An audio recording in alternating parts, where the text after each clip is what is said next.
Hello, so I wanted to do a little video on kind of like a beginner's guide to makeup for anyone who is looking to get into makeup and is just looking for like a really easy first timer's guide.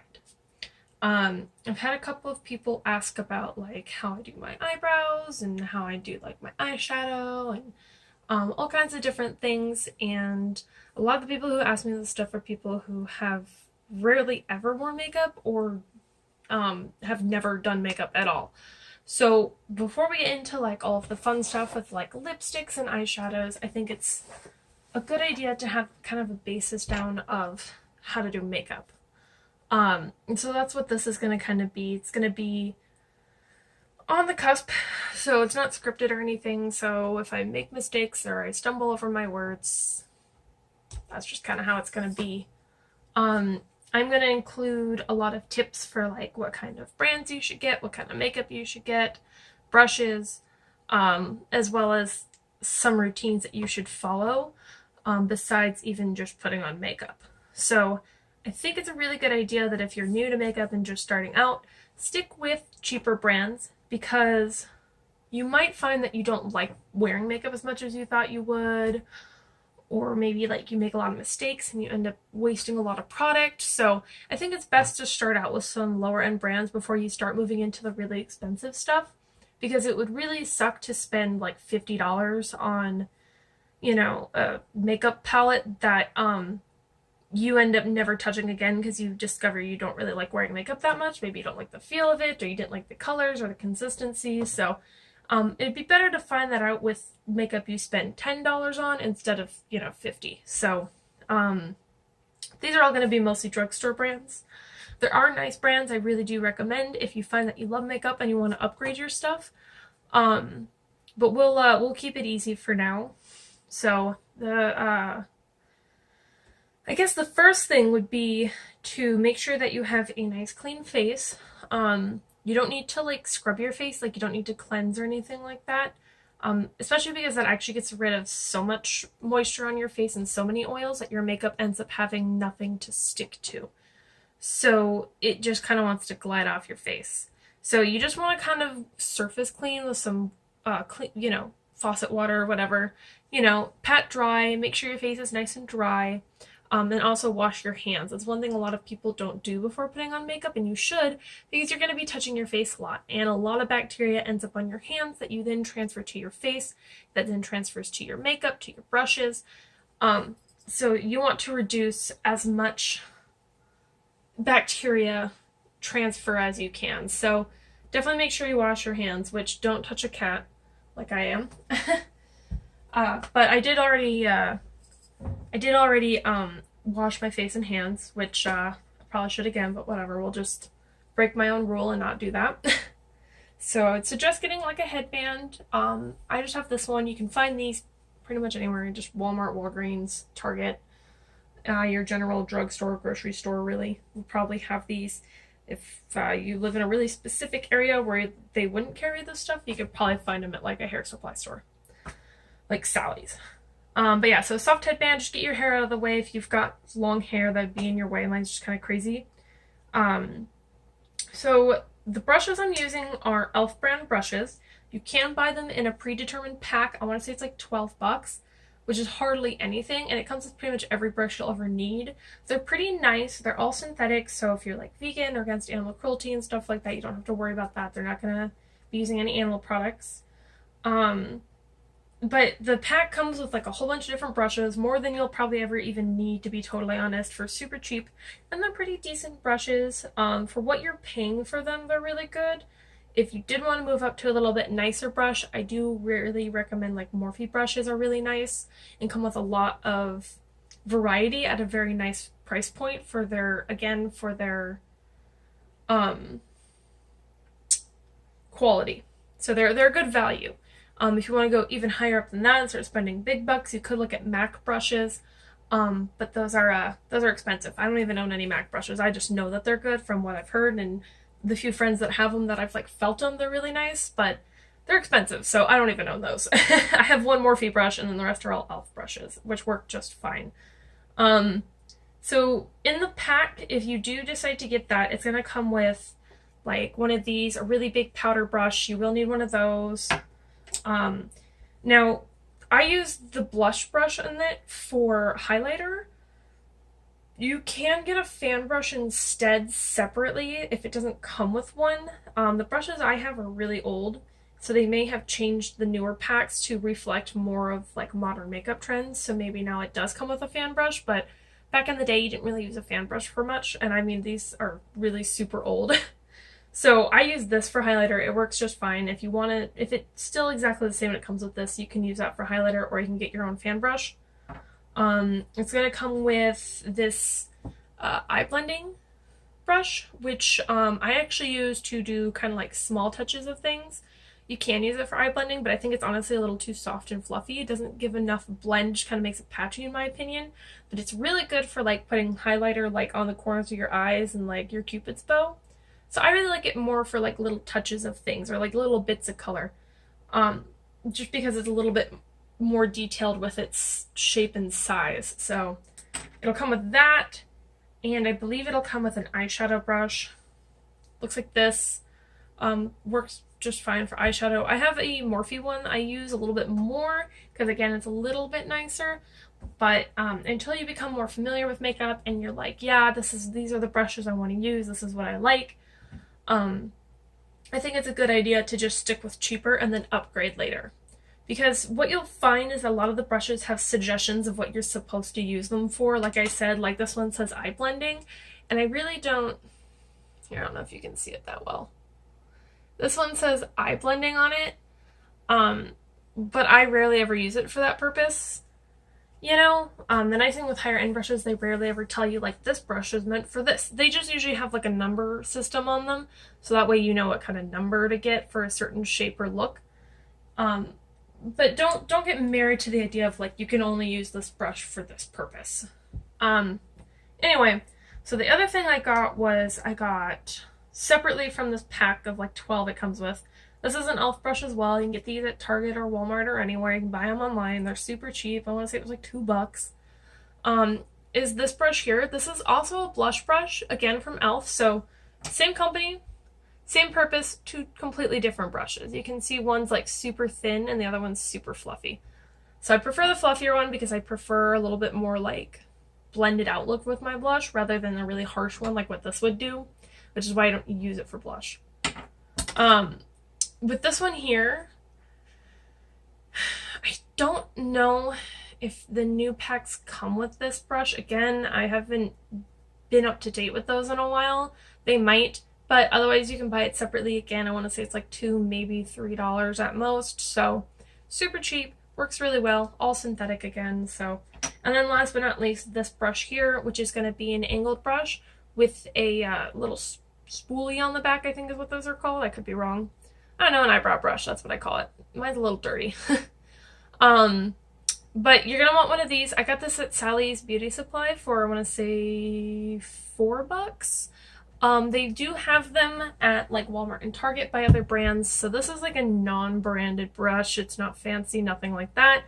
The e.l.f. packs I know do come with an like an eyeliner brush is what they call it, but it's not angled, it's just straight across, and it doesn't come with the spoolie. So I went out and bought this separately. It works really well for my eyebrows. That's what I use it for. I would highly recommend getting one of these if you're someone who needs to fill in their eyebrows like I do, because I don't grow tails to the ends of my eyebrows. I just grow the little front parts. So I have to fill my eyebrows in or else I look like this. But yeah, so that is the full set of brushes I'm going to be using today. I'm not going to really be using anything else, so you can see right here what I'm going to be using. So once your face is clean, once your hands are clean, we'll start looking into the products we're going to be using today. First things first is you're going to want to prime your face. Now what primer is basically it's, if you've ever like painted the walls of a house before, and you have to paint over a really bright color like a blue or a red, you usually have to lay down a layer of paint before you put on a different color. Like if you're going from like red to green, you're going to have to prime, because otherwise when you put green over the red, you're going to end up with brown. So it's basically kind of the same concept. Primers basically allow not only to help blur the effects of the face, whether it be you have acne scarring like I do, or like active acne, if you have discoloration or redness, they're going to kind of help blur that ever so slightly. It's not going to be like super excessive blurring, like if you were to put like a full coverage foundation on. It's not going to cover, but it's going to kind of reduce the look of your pores, especially if you have wider pores like on your nose or kind of onto your cheeks a little bit. It's going to help kind of cover and blur those. And then most importantly, it's also going to help your makeup stick to your face. You want your makeup to last as long as possible, especially if you have like an all-day job where you want it to stay on for 8 or 9 hours. And you don't want to drag around your entire makeup case with you to work and reapply, because over time it's going to kind of come off and wear away. So primers are going to really help with keeping that stuff glued to your face. Now I've got a couple primers I can recommend. So the one I'm going to be using is going to be this e.l.f. Blemish Control. I use this one because I'm acne prone, and the problem with a lot of cheap primers, unfortunately, is they do have a tendency to kind of make you break out. You can spend a lot of money on a nicer primer that won't do that, but again, they get really expensive, and with primer being something that you'll probably use every day, you'll go through it fast. So this is a really nice one for its price point. Again, I want to say this is like $3, maybe $4. It doesn't come with a lot, but it does help makeup stick to the face. It's not going to make you break out. It doesn't have as much of a blurring effect as I personally like, but I feel that's secondary to making your makeup last all day. Because the blurring effect is pretty minimal in your primer anyway, and that's kind of why you put on makeup, is to kind of take away from problem areas to begin with. So that's why we have concealer, which we'll get into in a bit. So this is the one I'm going to be using today. The other one that's really good is that if you don't usually have an issue with acne, you're like, I hardly ever break out, I get like a pimple once a month. A really good one I'd recommend would be, it's a Maybelline, I think it's called Photo Finish, but it's a really awesome primer. I loved it. I used it all the time before, but unfortunately it just made me break out too much, so I had to switch over to the e.l.f. one. The Maybelline one, so there's a couple of different ones. They have like a redness control, and then they have like dark circles or whatever, and then the one I liked was the blurring one, which it had this really cool effect where it mattified your face a whole lot, but it also blurred it. Like, it made my acne scars almost kind of like fade into the rest of my skin. It was really nice and I loved it, and it really did make my makeup last all day, but unfortunately made my acne worse, and so I switched. So the other one I really like is, it's actually from Lush. It's a little bit pricey. I want to say it's like $22. It's called Magical Moringa. It is a all-natural primer made with argan oil, moringa oils, and I want to say like lemongrass. Yeah. Hip oil, shea butter. So what's nice about this is that not only is it a primer, but it's also a moisturizer. So if you have really dry skin, this is a really good one for that. The only problem I find is that liquid makeups don't like to stick to this stuff. It ends up breaking up immediately and not looking good and patchy. So like, this works great if you do not wear concealer or foundation and you only wear like powder makeups. It'll make your powder makeup last all day long. I've never had anything that made my blush last as long as this stuff do. I just wish it worked better with oily based makeups like this, but they just immediately break up into little gross pieces. So you might have better luck with it. I've heard mixed reviews. I really like it too because it makes my face super duper soft. So I use this on the days when I'm doing like a super light makeup look, which my makeup looks are already pretty light. So a super light makeup look would be like powder, eyebrows, and mascara, you know, like, and that's it. So, but yeah, this is a really nice one if you need softer skin. Just be aware it does not work with foundation or concealer. So we're going to do a little bit more general with this. I don't even have the Maybelline one to show you guys, of course. So you'll put it onto, mine's empty. Oh, okay, never mind. I guess we'll use the Magical Moringa since I guess my e.l.f. one is empty, unfortunately. I didn't realize. I don't wear makeup every day, so I don't always keep track when stuff runs out. So with the Magical Moringa, it comes in like a solid. you'll go ahead and rub it with your finger if you do decide to get this, although I do recommend waiting on this since it doesn't always work that well and it's also expensive. So get the e.l.f. one. So normally what you do is you would pump this onto your fingers. You can put it on a brush if you want, but I don't think you have to. This is why it's important to clean your hands and wash them so you're not transferring bacteria, because you will use your hands. And I think you have more control over that. There are some makeup artists and stuff that'll tell you, like, don't use your hands ever. It's, not the way to go. It'll make your makeup patchy, but I don't think it's the worst thing in the world to, occasionally use your fingers. It's fine, So I'm going to take a little bit. It will kind of melt on my finger as I use it, and you'll rub it all over your face. You want to put it wherever you're going to be applying makeup, which is probably going to be everywhere. So the one thing I'm not going to do is I'm not going to rub it where I'm going to be putting concealer, just because I know it's not going to stick to this stuff. Normally you'd put a primer everywhere, but just for this stuff in particular, I'm going to skip over the areas where I know I'm putting concealer.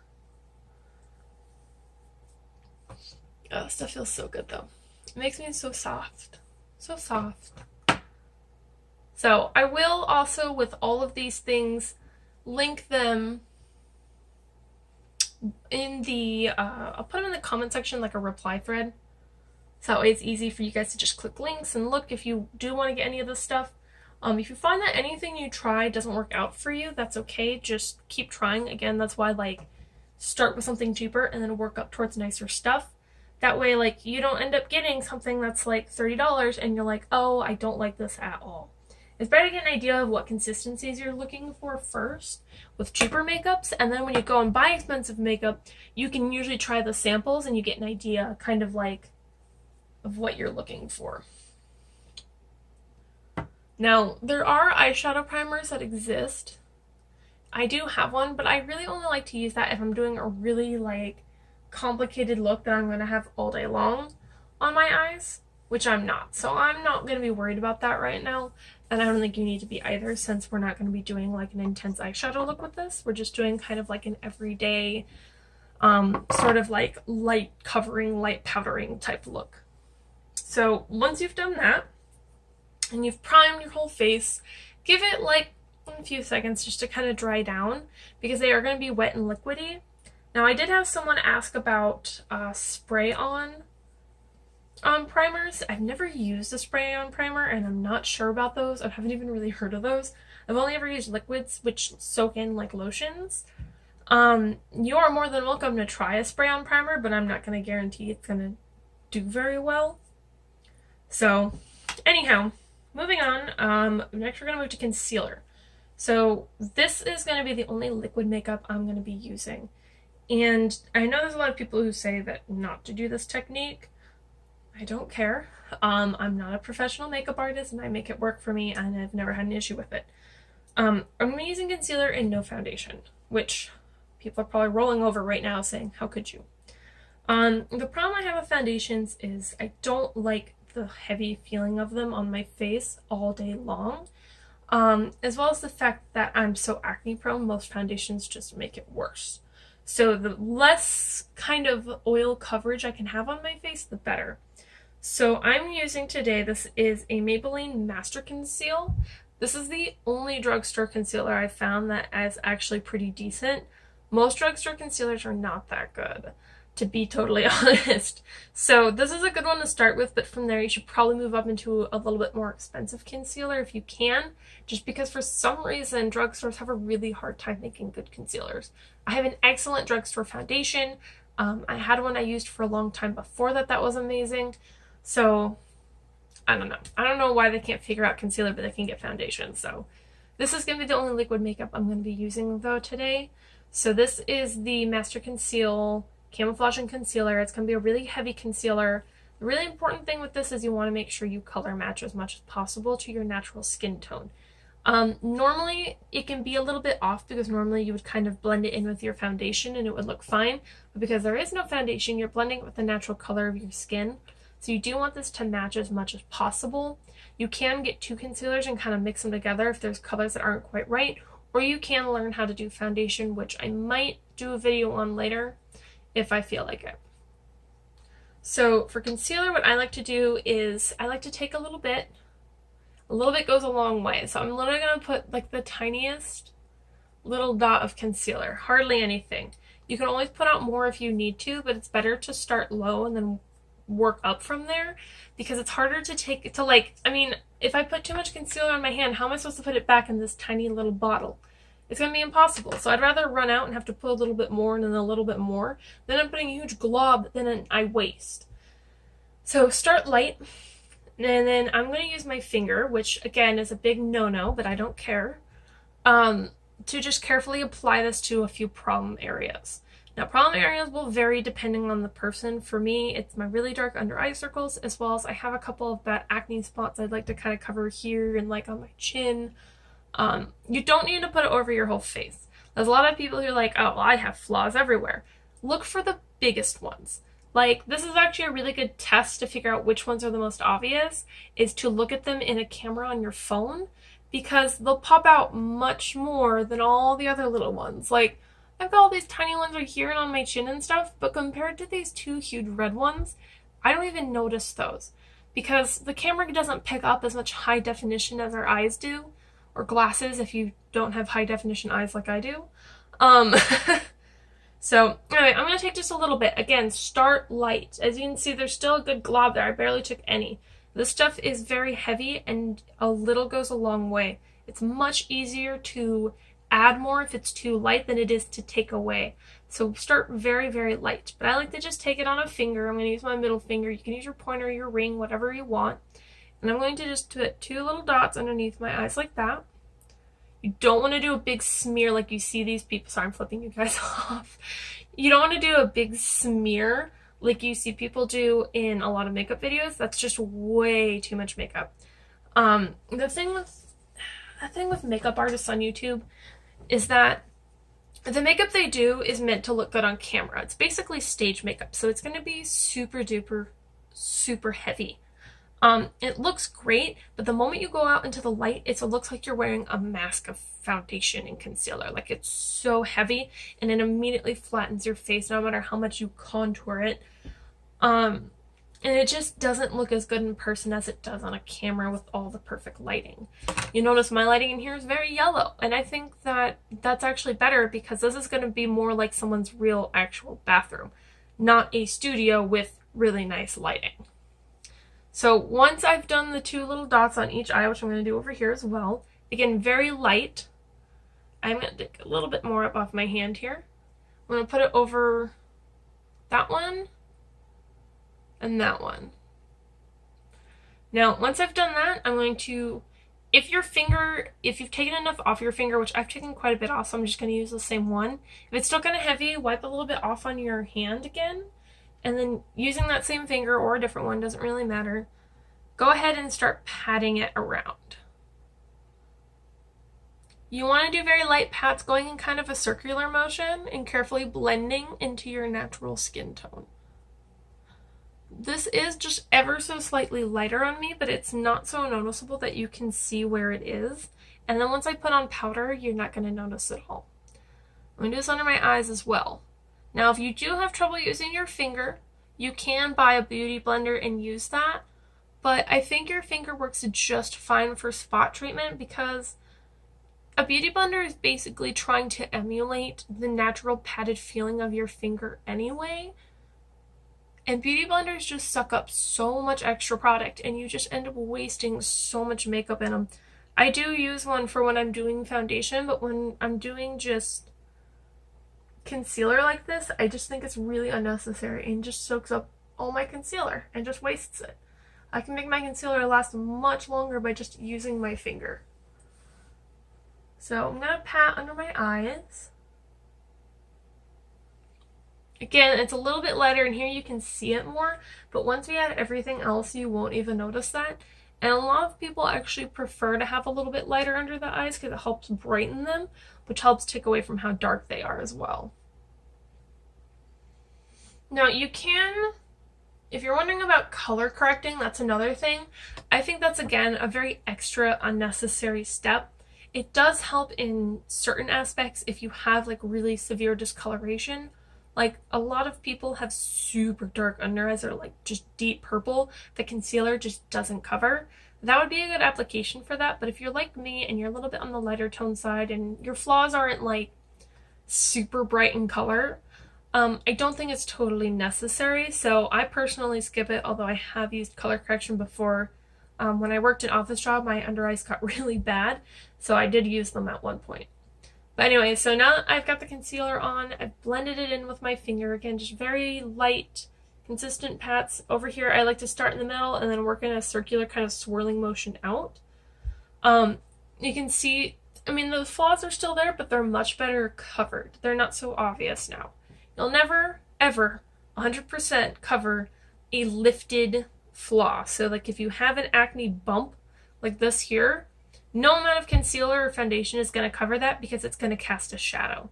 So get a really good face routine and wash your brushes often, and clean your pillowcases, which none of those things I do often enough, which is why now I'm as badly broken out as I always am. So once I've done that, I am going to go ahead and move on to powder. So the powder I'm using, this is just CoverGirl Clean Matte. You can use honestly, there's not really a powder that's bad. It's just a setting powder. I like this one because it is very simple. It has a nice smell to it. Like it doesn't really smell like anything. It just kind of smells like, baby powder a little bit, but not so strong, not as talky as baby powder. But it has a very nice scent, gentle scent to it, and it feels really nice and gentle on my face, which is why I like it. It's also very cheap, and I can find this literally everywhere. I mean, I've found this at straight up just grocery stores that have like the tiniest little makeup section ever, like places that are smaller than Walmart and Target. So, yeah, this is what I like. I'm going to say this one's pretty much everything I'm going to be showing here, except for obviously the primer, since my e.l.f. primer was out. Pretty much everything I'm going to be showing here is going to be under about $10 each. So, now, we're finally using the brushes. I'm going to be using my big, huge, fluffy powder brush. I'm just going to generously cover that, just like that. You can even pick up more than that if you want. I like to put on lots. And I'm going to powder my face. There's not really a technique to this, just kind of rub it on. You do want to make sure you get under your eyes where the concealer is the heaviest, as well as any other heavy sort of concealed flaws, because that's where you want that stuff to set the most. This is a lightly colored powder, not fully translucent, which I like to use because it kind of helps to neutralize my face and bring things together a little bit more. But that's going to help kind of matte the face as well as set the creamier parts of your concealer down. Now once I've done that, I like to move on to my eyebrows. So for eyebrows, which is probably the most complicated part of this look, if you have really nice, really deep, dark eyebrows, you can probably get away without filling them a lot of the time, and you usually just have to brush them. In fact, if you have really deep, dark eyebrows, maybe filling them would be too much even.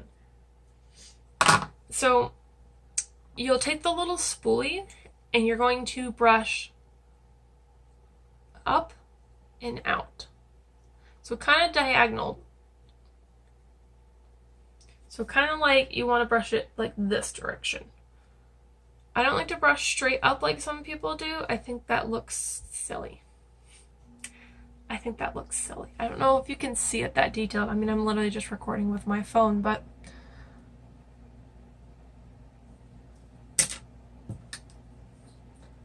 so once you've brushed the eyebrows, which is really important. Now, if you have super deep, dark eyebrows, like I was saying, you might just have to do this. That might be it. You might just need to give them a good brush, because a lot of people underestimate how much brushing your eyebrows can actually really help them out. So once we've brushed, I was just wiping out a little bit of the extra product in there because it was just had a little bit left over from last time I used it.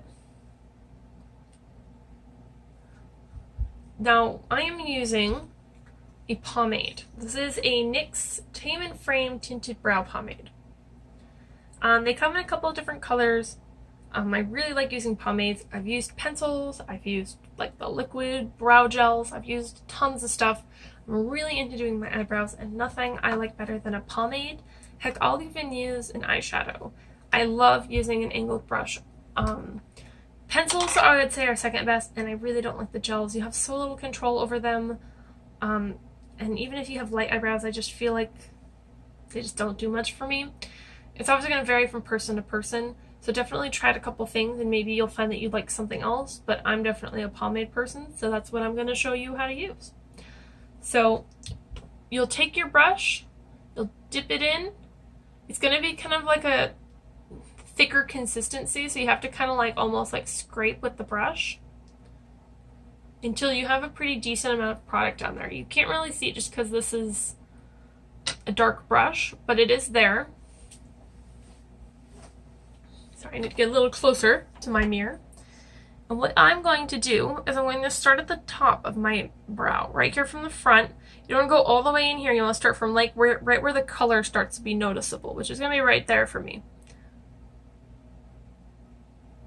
I'm going to draw a straight line up to the very top of my brow bone, right where I want it to be the highest. Follow your natural brow.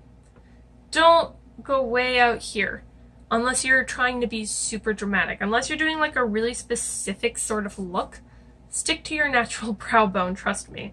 This is for a natural everyday look. This is not for RuPaul's Drag Race.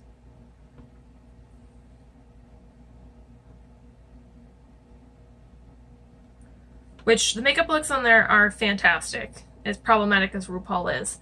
But that's not what we're going for today. So what I did there was I then took it from here and went down. Again, following kind of where my natural brow goes a little bit. Just like that.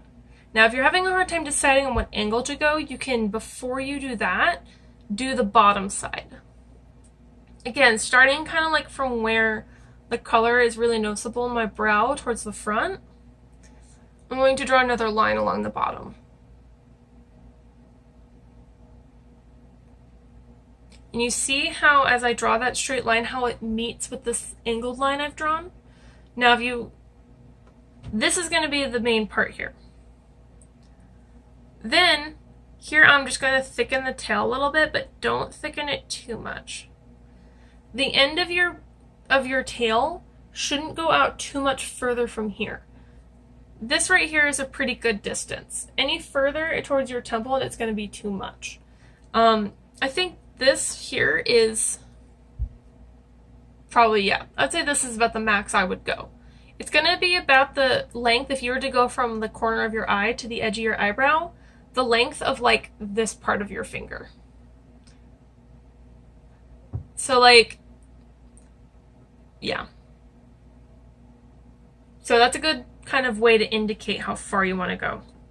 But anyway, so you're basically drawing the outline of the brow first. Don't just start filling in and coloring. You have to draw basically a guideline to know where to fill your brow with. Again, go light and build. Don't go heavy and draw on your eyebrows all Sharpie-like, because then your eyebrows are going to be way, way too dark.